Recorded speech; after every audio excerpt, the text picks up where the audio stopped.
Today at 6, Downing Street tries to clear up the confusion about the use of the NHS Covid App in England. One minister says it's up to people to make an informed decision if they're pinged. But Downing Street says people need to isolate. Business owners are complaining that the app is affecting far too many of their staff and it's making them nervous. Trepidation and panicking each week that those people who you've rotated on are actually going to be able to come. We'll be talking to business owners and workers in Greater Manchester about the effects of the NHS Covid App. Also on the programme, one of several small vessels carrying migrants across the English Channel. A record number of people crossed to the UK yesterday. Dominic Cummings tells the BBC there was talk of replacing Boris Johnson as Prime Minister days after his election victory. The Met Office issues an extreme heat weather warning for the coming days, covering large areas of England and Wales. Command and start. 2, 1. And it's a day trip to space for the world's richest man in the first crewed flight of his own rocket ship. And coming up in sport on the BBC News Channel, despite all the difficulties, athletes prepare for the first day of action at the Tokyo Olympics with just hours to go until some events get underway.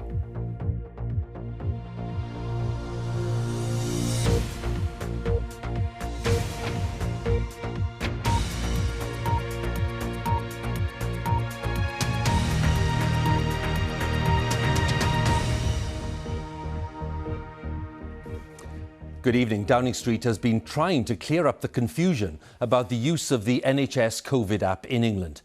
One minister suggested earlier today that individuals and employers could choose to ignore the instructions to self-isolate by making an informed decision. But Downing Street stepped in with a rather different message, urging people to isolate if they were pinged.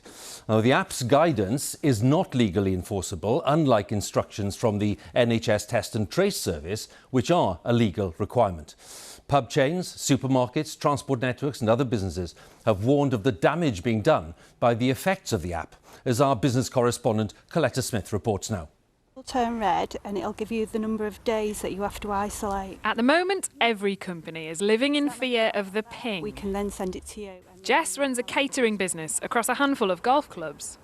They've 14 full-time staff, serving snacks and lunches, and another 14 or so casual staff to work at functions. Our biggest risk at the moment is we won't have any staff to open at all. Oh, thank you very much. There you go. Yesterday is an exciting time for everyone to be able to have those big parties and things, and for us it's kind of a moment of trepidation and panicking each week that those people who you've rotated on are actually going to be able to come into work. She needs her staff to stay safe, but says if they could get some exemptions, it'd make a huge difference. Having those kind of backup procedures in place that means that you're not automatically saying that's it for 7-10 days would be life-saving for us.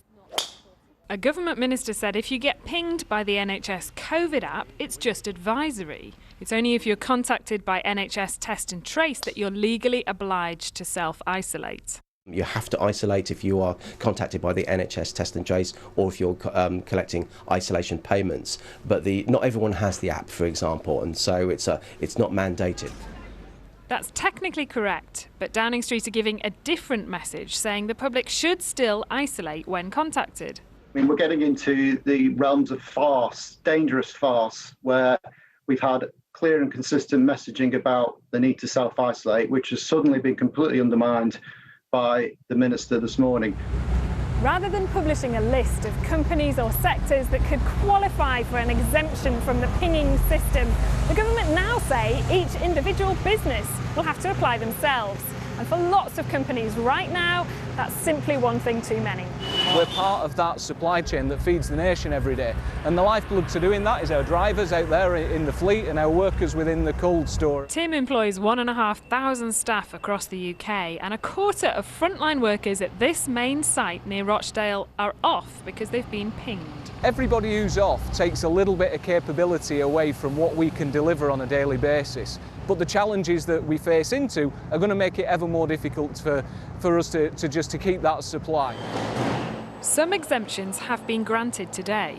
But with very little clarity about the criteria for applications, most companies will have to work out how to keep the show on the road themselves.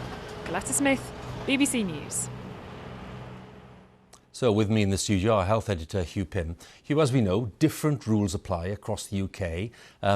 If people are pinged, they have to obey different sets of rules. And today we have the government in London trying to sort out confusion over these systems. So what can we say? Well, Huw, government scientists and advisors say it's absolutely crucial to try to keep this virus in check. Cases are going up 40% week on week, for people to self-isolate if they've been in contact with someone who's tested positive. As important as those who are not vaccinated to go and get the jabs. So any confusion over that message is extremely difficult, and that's why Downing Street had to move very quickly to say it may not be a legal requirement if you're pinged, but you do need to self-isolate. And incidentally, the rules in England, Wales and Scotland are the same on this. It's not a legal requirement if you are pinged by the app, but it is in Northern Ireland. So the messaging has been made rather more confusing today. There's also a little bit of confusion over employers looking for exemptions for their staff. Now, the government line is that it has to be really critical public sector or key worker positions which are affected here, and employers should wait for a letter if they're not clear as to whether they can apply for exemptions. But that's left many businesses and employers still a little bit confused about what the situation is at the moment. OK, Huw, once again, many thanks. Huw Pym, our health editor there. So let's take a look then at the latest government figures on the pandemic. They show that 46,558 new infections were recorded in the latest 24-hour period, which means an average of 47,438 new cases per day in the past week. There are more than 4,500 people in hospital with coronavirus, and 96 deaths were recorded in the last 24 hours. 35,670 people have received a first dose of a vaccine in the latest 24-hour period. Over 46 million people have now had their first jab. That's 88% of the UK adult population. And over 36 million people are now fully vaccinated. That's 68.8% of all UK adults.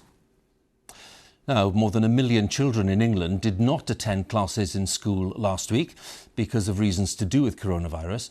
Official figures show around 1 in 7 state school pupils were absent. That's the highest number since children returned to the classrooms in March of this year.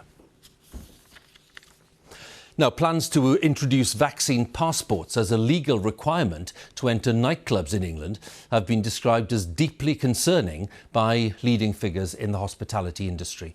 Full vaccination will be a condition of entry to clubs and other venues with large crowds from the end of September. And the government is not ruling out introducing vaccine passports in pubs and restaurants, as our correspondent Danny Savage reports now. Okay, last orders, please. It's been a roller coaster year for staff at Bar Pop in Manchester, which is a club as well. 45 minutes to go to the last Bar Pop, so we don't know when. This is when they close down. This week, they fully reopened. We've got 50 people queuing down the street. But to then be told that from September customers will need a COVID passport has stopped them in their tracks. How are we going to collect the information? How do we keep the information? Of course, we've got to employ somebody extra to actually monitor the door and monitor the people coming in. There's various other costs coming in that he hasn't thought about for us. In the early hours of Monday, clubbers celebrated the end of social distancing. The nighttime economy woke up again. But what will this new restriction mean? It never was Freedom Day, was it? We had 17 hours of freedom. I cannot understand why the government did such a drastic U-turn. Now, again, there is anxiety, there's nervousness. People are just at their wits' end. This policy was floated just over 24 hours ago, and the big question is, how is it going to work on the door? Will you just have to show your card to say that you've been double vaccinated? Or will you have to show a QR code from the NHS app, which is linked to your medical records? It's left venues reeling. This is what their target audience think. Initially, that's how it was sold to us. You can be jabbed, you can't. It was fine. And quite frankly, we've seen people be double jabbed and still get COVID. I would feel a lot more secure going to places if I knew that everyone was double vaccinated. With the little paper cards, I think it'd be quite easy for people to just make little paper cards. So I think there'd need to be something electronic or some other way that we figure it out. Cases everywhere are going up. But doctors say there is some logic to this. If this is one of the ways to encourage people to get protected so then they can go on and do all the slightly riskier things that they were doing, yes. It's going to be weeks before COVID passports could be required for clubs and other venues. A lot needs to be agreed before then. Danny Savage, BBC News, Manchester. Let's turn to some of the day's other stories. At least 430 migrants crossed the English Channel to the UK yesterday, according to the Home Office, a new record for a single day. Some 50 people were seen landing on the beach at Dungeness in Kent, including women and young children. The government said it was taking substantial steps to tackle the unacceptable problem of illegal migration, as our correspondent John Donnison reports from the English Channel. They've come a long way. Some of them may have travelled thousands of miles, but for these migrants, the journey's end comes near Dungeness, southwest of Dover. It's a giant step in their search for a better life, and scenes like this are now playing out on a daily basis. Earlier, we took a boat out into the Channel. We've spotted another small rib, which appears to be a migrant boat. It's one of the world's busiest shipping lanes, but bobbing on the waves, a tiny dinghy. No motor, just paddles. Where are you from, guys? Sudan. From Sudan. Are you okay? Help will be coming soon. They will come and pick you up. Okay. Here's some fruit, some biscuits, some juice. Having given them some food, we shadowed them and called the Coast Guard, who organised their rescue. And not far away, we find another migrant boat. Well, we're about 8 miles off the coast of Dover now, and we've just come across this small dinghy, probably 3-4 metres long. We think there's maybe 12, 13 on board, a couple of small children at the front and a couple of women. And we've now called in the UK Border Force, the UK Coast Guard, who are going to come and pick them up. For some, these are desperate people fleeing some of the world's most troubled countries. For others, they're simply economic migrants. Over the last few days, the Border Force has brought hundreds of migrants ashore. The government says people smugglers are its target, but it's also proposing that unauthorised migrants themselves could be jailed for up to 4 years. Putting people in jail who have come here because of the terrible things that have happened to them in their lives is really draconian punitive, and all that it will do is fill up our jails without resolving the issue. And though the number of people crossing the Channel in boats has increased significantly, hitting a record of 2,000 last month, overall the number of people claiming asylum in the UK actually fell last year. Behind the figures, though, are human stories. The government is pushing back, but for those making these dangerous journeys, the pull of a better future is strong. John Donnison, BBC News in the English Channel. Dominic Cummings, the Prime Minister's former chief advisor, has told the BBC that there was talk of trying to replace Boris Johnson as Prime Minister within days of his Conservative election victory back in December of 2019.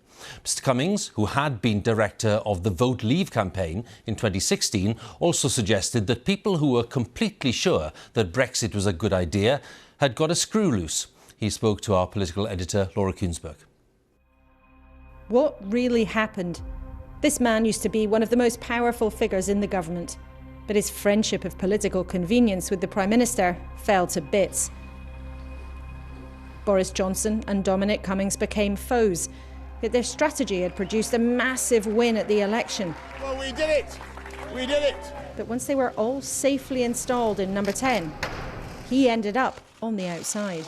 He was fed up with the media portrayal of him being a kind of puppet for the Vote Leave team, was driving him around the bend. He was upset about the fact that, kind of connected to that, essentially, that I was spending my time on what I thought was important.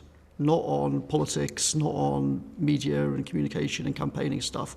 He was the elected Prime Minister. Mm-hmm. You were an unelected advisor. Yep.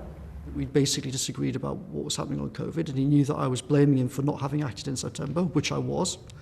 I thought that his girlfriend was interfering with appointments, people who were being, she wanted to have people fired and she wanted to have people promoted in ways that I thought were unethical and unprofessional. And that also led to a big argument between us. Accusing somebody of having undue influence, which is what you're doing, that's a big claim. Mm-hmm. Carrie's view was and is the Prime Minister doesn't have a plan and he doesn't know how Whitehall works. Someone is going to set a lot of the agenda. It can either be the civil service, or it can be Dominic in the Vote Leave team, or it can be me. As soon as the election was won, her view was, why should it be Dominic in the Vote Leave team? Why shouldn't it be me that's pulling the strings? In response to Mr. Cummings' claims, Downing Street told us political appointments are entirely made by the Prime Minister. But in the end, you lose the argument. You lose that influence.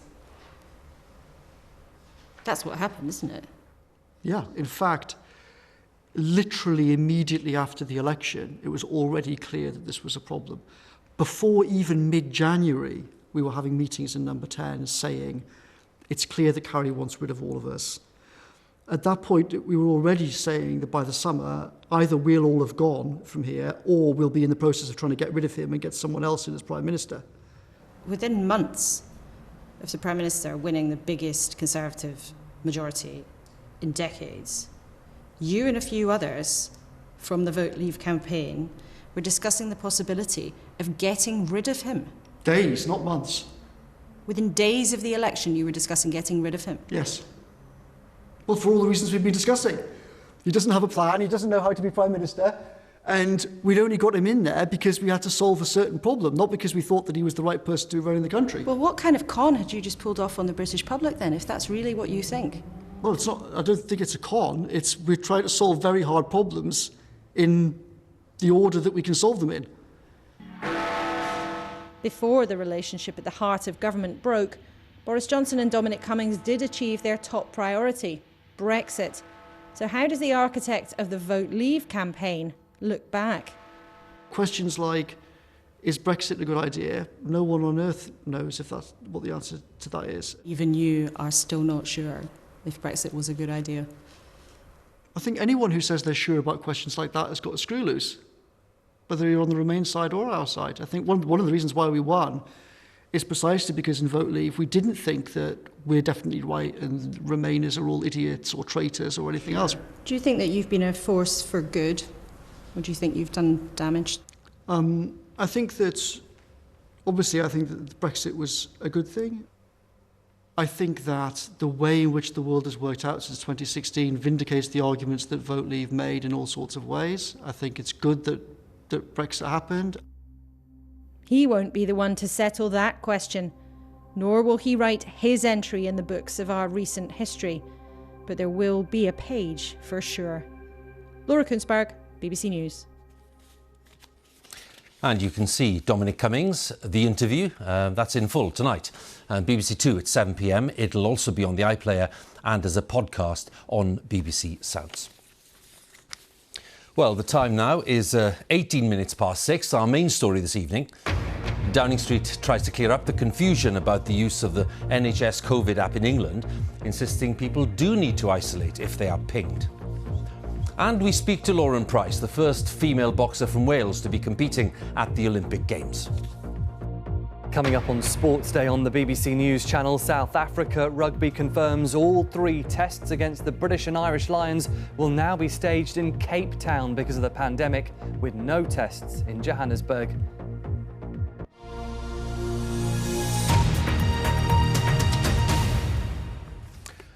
The Met Office has issued a new style extreme heat weather warning and told people to watch out for sunburn and heat exhaustion. The amber warning, in place until Thursday, covers large parts of Wales, all of the southwest of England, parts of southern and central England. Let's go live to Southsea in Hampshire, and our correspondent there is Duncan Kennedy.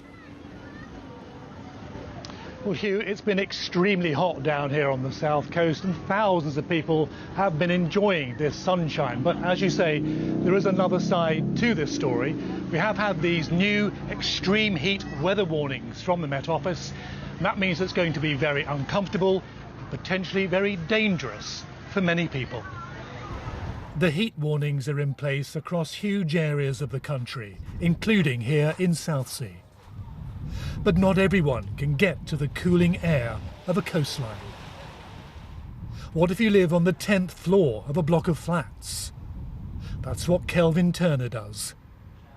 By mid-afternoon, his lounge is at 30 degrees Celsius. Every day. Kelvin, who's 57, struggles to keep the heat down. It's already at 30 here and it's pretty sticky, isn't it? Yeah, oh, absolutely, yeah. Well, if you weren't here, this top would be off. It is as you feel it now. It's very still, very warm in it, and you just feel it on your skin, the warmth. So you just grin and bear it.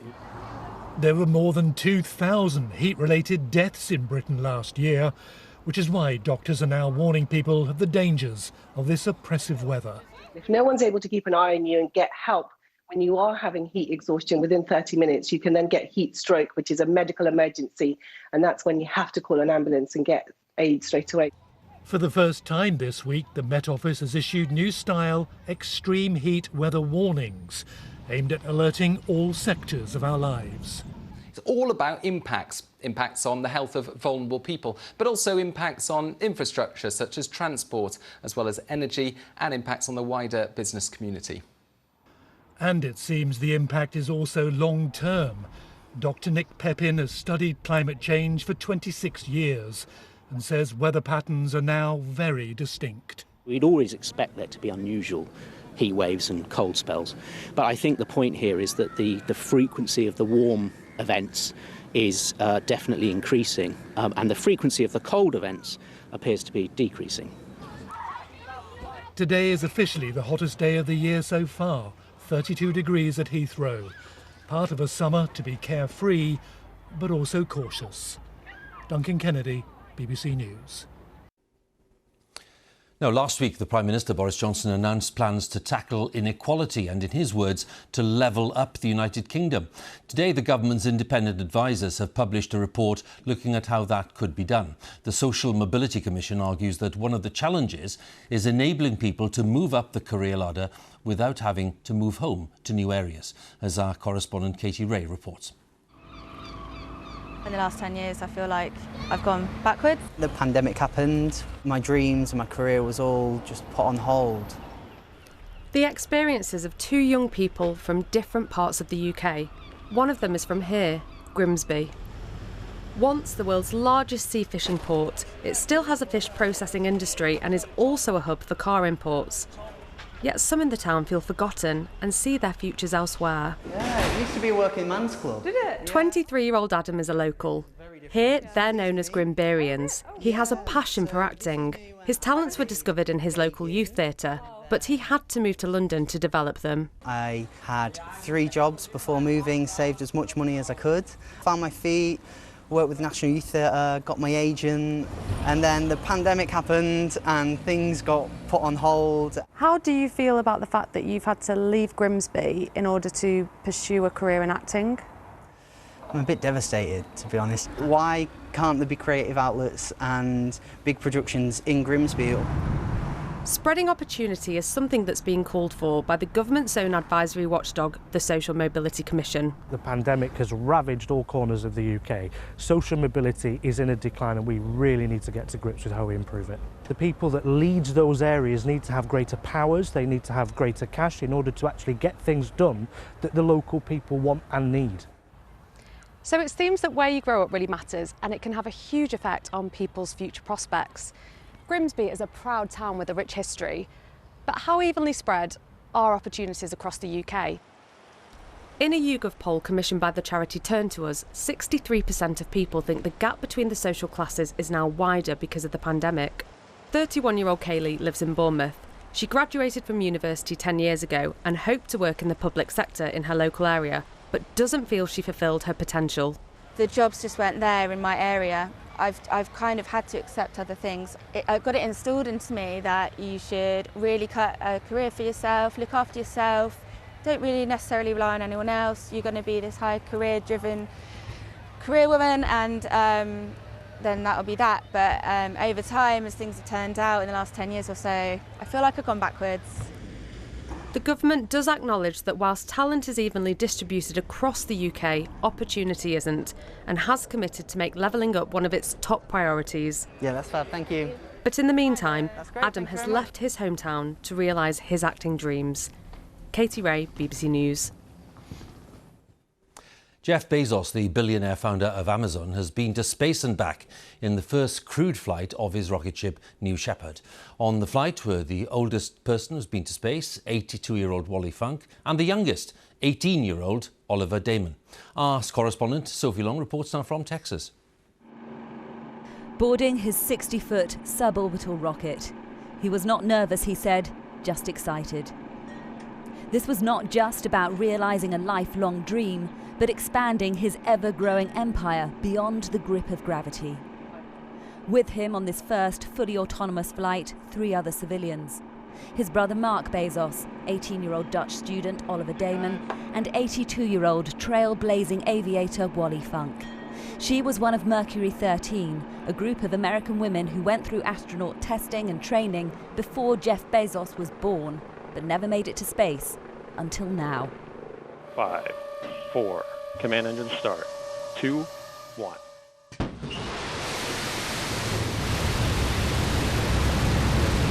As you can hear, Blue Origin's reusable rocket carrying its first human passengers and first paying customer is now on its way to space. Blast off for New Shepard, lift off for space tourism. Forget to look out the window. The capsule separated from the booster at 250,000 feet and continued to the edge of space. Look at this. It's dark up here. Oh, wow. Where the 4 floated, weightless. But critics say this is the wrong time for the uber-rich to be blasting off in rockets while the planet faces climate-driven disasters. The Blue Origin capsule floated back to the desert, carrying the richest, oldest and youngest people ever to have travelled to space. Oh my God! My expectations were high and they were dramatically exceeded. Everybody who's been up into space, they say this, that it changes them, and they look at it and they're kind of amazed and awestruck. I want to thank you, sweetheart, because you made it possible for me. I've been waiting a long time. A historic step in the richest man on Earth's mission to move industry into orbit. Sophie Long, BBC News, in the West Texas desert. Now, Lauren Price is set to realise her childhood dream as she becomes Wales's first female boxer to compete at the Olympics, which is, of course, happening this summer. She's currently ranked world #1 and is the reigning European and Commonwealth Games champion. She's been talking to our sports correspondent, Nesta McGregor, about her Olympic challenge. There is just a 1% chance of someone becoming a professional athlete. By that logic, the chances of someone making it to the top of 4 different sports, well, that's just ridiculous. From the minute I started kickboxing and playing football, I was just sport mad. On Lauren Price's CV, a job history including international footballer, 52 caps for Wales, kickboxer, a 4-time world champion, taekwondo, a British silver medalist, and the 27-year-old's current role is boxer. Her responsibilities include being the European, Commonwealth and World middleweight champion.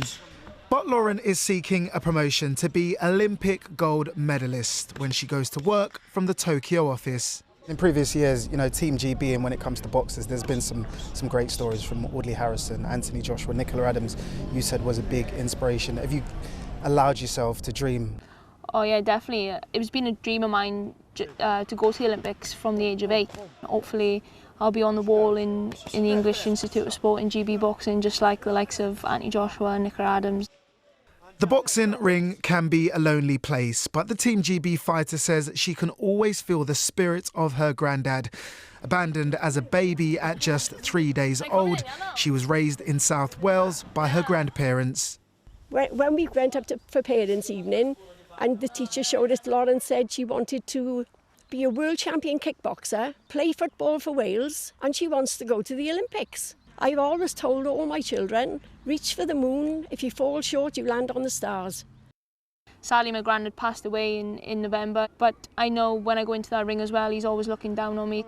I want to go and win gold, and it'd be nice to kind of bring that medal back, just to kind of say a thank you and for them. Her birthday was in June, and she spent the day as a guest of the Duke of Cambridge at Kensington Palace. Hopefully we've chosen the right sport. We could have gone with kickboxing or football, but we thought that was the better one. It was a pleasure in meeting him today. Yeah. And did he and the Duchess bake that, or was it shop bought? Oh, I don't know. Lauren Price, proving you can have your cake and eat it. Nesta McGregor, BBC News. Good luck to Lauren. Time for a look at the rather hot weather. Here's Matt. Thank you very much, Huw. Good evening. Well, a different side to the hot weather for some have been big billowing clouds and, as you can see here, in Essex earlier, some rather sizable hail as well. Severe storms pushing across parts of the East Midlands, East Anglia and towards Kent and London area at the moment. They're pushing their way southwards and eastwards. These are them over the last hour. They will continue into the evening, gradually fading away. But what's not going to fade in any great hurry is the hot spell we're experiencing. The amber Met Office extreme heat warning remains in place to the southwest of the UK right through to Thursday. Comes into force tomorrow till Friday across Northern Ireland. Combination of those hot days and pretty warm nights. These are the temperatures as we hit 10 o'clock this evening, still in the mid-20s for some. It's that combination which really could have impact on your health. The showers, storms fade away though around the second half of the night, but the temperatures only slowly ebb, even by first light tomorrow morning, still in the high teens for many. Few changes tomorrow. Parts of eastern Scotland and the northeast of England, much more in the way of low cloud to begin with. That will fade away during the day. Still some low cloud in northern Scotland limiting the temperature rise, but elsewhere it's going to be another hot and sultry day. 30-31 towards the southwest and temperatures climbing to the west of Northern Ireland, back into the 30s here. A few isolated storms though into tomorrow evening, mainly in the west and Northern Ireland. Most though will be dry. Largely dry day for many again on Thursday, with only a few isolated thunderstorms in the afternoon. Blue skies for the vast majority, a little bit of fair weather cloud and another hot one. The heat more skewed towards the west now. 31 degrees possible in Northern Ireland, starting to drop away across some eastern areas as the breeze picks up. And the breeze will pick up further on Friday. Still remaining hot across many western areas, but not as hot as it has been. And if you've had enough of the heat, you want something cooler, here it comes on Saturday. Outbreaks of rain for England and Wales, dry for Scotland, Northern Ireland, but temperatures back to where they should be. Huw. Matt, thank you very much once again. Matt Taylor there for us. That's all from BBC News at 6. I'll be back at 10. Now it's time to join the BBC's news teams where you are. Bye for now.